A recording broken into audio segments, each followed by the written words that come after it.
ఇప్పుడు ఆమె చరిత్ర చూసుకుంటుంటే ఇవాళ ఆమె ఏం చెప్తారు కంటిన్యూస్గా వాళ్ళ చుట్టాలో. ఇప్పుడు యాక్చువల్గా ఇప్పుడు కేసీఆర్కి రైట్ లెఫ్ట్ ఎవరు అంటే వాస్తవంగా చెప్పాలంటే హరీష్ రావు గారు, సంతోష్ గారే.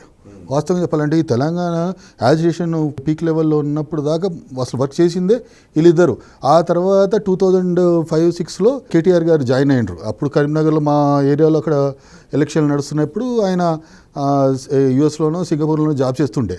అక్కడికి వెళ్ళి మానేసి వచ్చి ఇక్కడ మాకు కరీంనగర్లో పాపం వాళ్ళ నాన్నతో పాటు గ్రౌండ్ వర్క్ చేసిండు, చాలా వర్క్ చేసిండు ఆయన. అట్లానే ఆయన మినిస్టర్గా ఉన్నప్పుడు కూడా కొన్ని మంచి కార్యక్రమాలు కూడా చేసిండు. ఆయన కూడా కొంచెం ట్రాక్ రికార్డు ఉంది హరీష్ రావు గారికి కానీ, ఈయనకి కానీ, సంతోష్ గారి. ఈమె అంతకుముందు ఎంపీగా ఉంది, ఎమ్మెల్సీగా ఉంది, ఇంకా ఇంతకుముందు ఈ చాలా యూనియన్ లీడర్స్గా, చాలా అసోసియేషన్ లీడర్స్గా చాలా కార్యక్రమాలు చేసిందామా. ఒకసారి ఎంపీగా ఓడిపోయినట్టున్నారు కదా. ఓడిపోయిందండి, ఓడిపోయారు మేడం కూడా. తర్వాత కాకపోతే సింగరేణి అసోసియేషన్గా వీటికి అప్పుడు బాగానే క్యాంపెయినింగ్ చేసి తిరిగేది.